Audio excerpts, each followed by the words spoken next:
Selamat pagi Bapak Ibu dan saudara-saudaraku, salam damai sejahtera bagi kita sekalian. Harapan dan doa saya kita semua sudah bangun dengan sehat, penuh sukacita dan damai sejahtera untuk melanjutkan kehidupan kita di dalam rasa percaya dan keyakinan pasti Bapa selalu menyertai kita sekalian.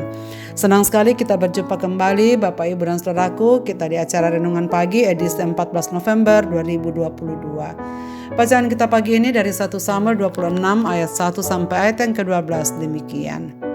Datanglah orang Sif kepada Saul di Gibea serta berkata, Daud menyembunyikan diri di bukit Hakila di padang belantara. Lalu berkemaslah Saul dan turun ke padang gurun Sif dengan 3.000 orang yang terpilih dari orang Israel untuk mencari Daud di padang gurun Sif. Berkemaslah Saul di bukit Hakila yang di tepi jalan di padang belantara, sedang Daud tinggal di padang gurun. Ketika diketahui Daud bahwa Saul datang mengikuti dia ke padang gurun, disuruhnyalah pengintai-pengintai, maka diketahuinyalah bahwa Saul benar-benar datang. Berkemaslah Daud lalu sampai ke tempat Saul berkemah. Waktu Daud melihat tempat Saul berbaring dengan Abner bin Ner, panglima tentaranya, Saul berbaring di tengah-tengah perkemahan, sedang rakyat berkemah sekelilingnya. Berbicaralah Daud kepada Ahimelek, orang Het itu, dan kepada Abisai, anak Seruya, saudara Yoab, katanya, siapa turun bersama-sama dengan aku kepada Saul ke tempat perkemahan itu? Jawab Abisai, aku turun bersama-sama dengan engkau. Datanglah Daud dengan Abisai kepada rakyat itu pada waktu malam. Dan tampaklah di sana Saul berbaring tidur di tengah-tengah perkemahan dengan tombaknya terpancung di tanah pada sebelah kepalanya, sedang Abner dan rakyat itu berbaring sekelilingnya.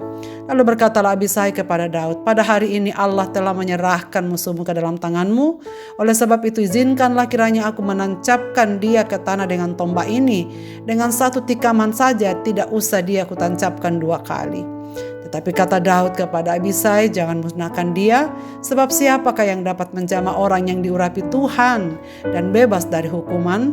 Lagi kata Daud, demi Tuhan yang hidup, niscaya Tuhan akan membunuh dia, entah karena sampai ajalnya dan ia mati, entah karena ia pergi berperang dan hilang lenyap di sana.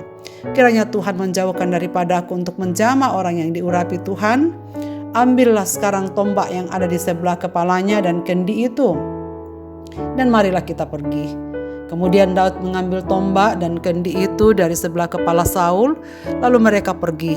Tidak ada yang melihatnya, tidak ada yang mengetahuinya, tidak ada yang terbangun, sebab sekaliannya tidur karena Tuhan membuat mereka tidur nyenyak. Teguh pada komitmen.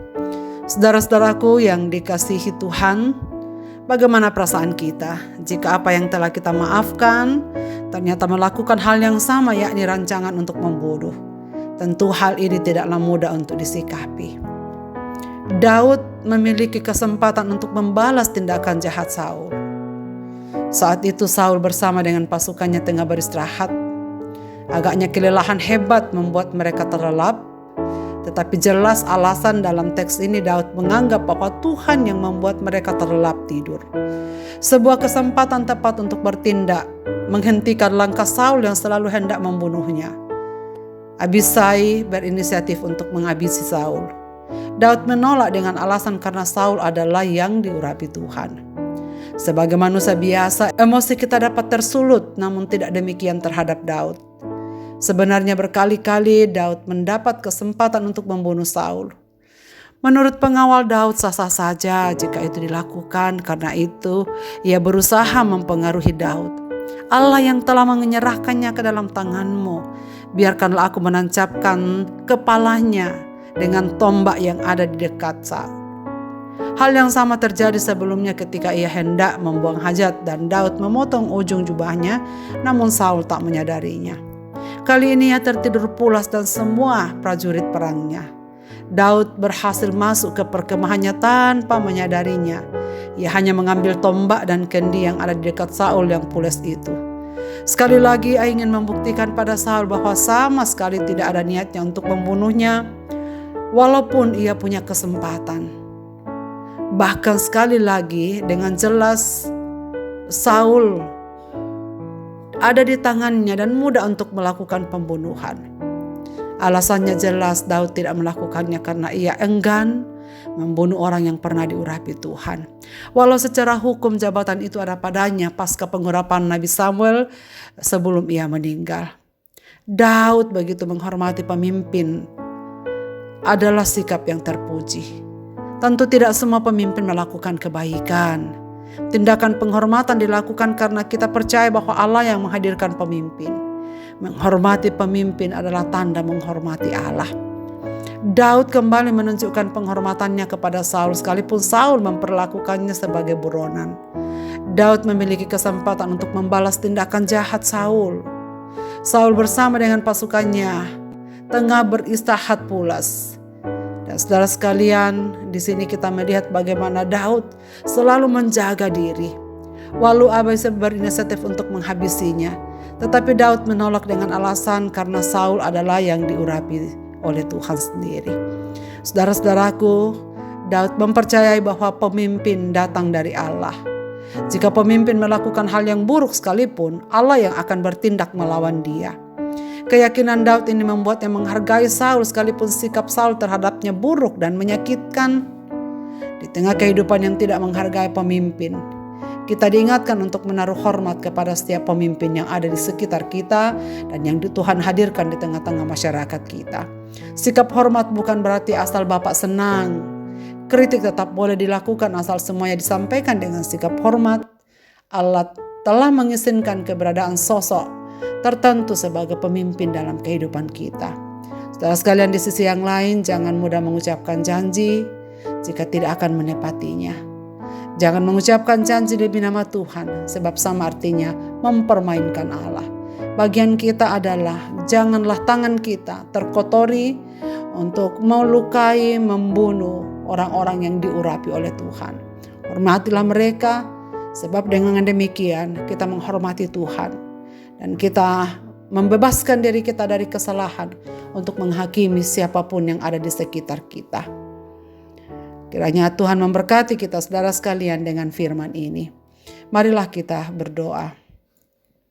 Bapa di dalam sorga, Bapa dalam nama Tuhan Yesus Kristus, kami mengucap syukur terhadap firman-Mu pada pagi ini yang telah kami dengarkan bersama sebelum melanjutkan aktivitas kami di hari ini. Ya Tuhan, ajarilah kami untuk tetap memiliki keteguhan seperti yang dimiliki Daud.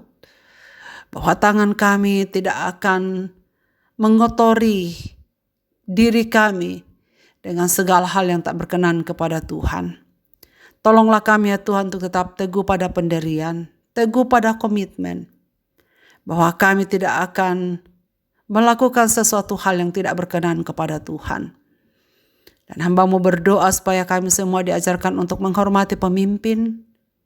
Siapapun yang Tuhan percayakan dalam hidup kami. Mendukung mereka dan mendoakannya agar dapat menyelesaikan tugas-tugas yang Tuhan percayakan. Di satu sisi kami berdoa supaya Tuhan mengajari kami dan menguatkan kami supaya kami tidak mudah berjanji. Agar segala yang keluar dari mulut kami dapat bertanggungjawabkan dan dapat kami lakukan dengan baik. Ya Tuhan Allah Bapa kami di dalam kerajaan sorga, ke dalam tangan kasih-Mu kami serahkan hidup kami sepanjang hari ini. Segenap pendengar renungan pagi dimanapun mereka berada, Bapa peliharakanlah hidup mereka. Apapun yang sedang terjadi, hiburkan kepada mereka yang berduka, berilah kekuatan kepada mereka yang lemah, berilah kesembuhan kepada mereka yang sakit, secara khusus mereka yang tahu bergantung dan berharap kepadamu, supaya kami bersama-sama selalu merasakan kebaikan yang berasal dari Tuhan. Terima kasih banyak ya Bapa di sorga, dengar doa kami taruhkan dalam nama Yesus Kristus Tuhan kami. Amin. Selamat beraktivitas Bapak, Ibu dan saudara-saudaraku, Tuhan Yesus memberkati kita sekalian.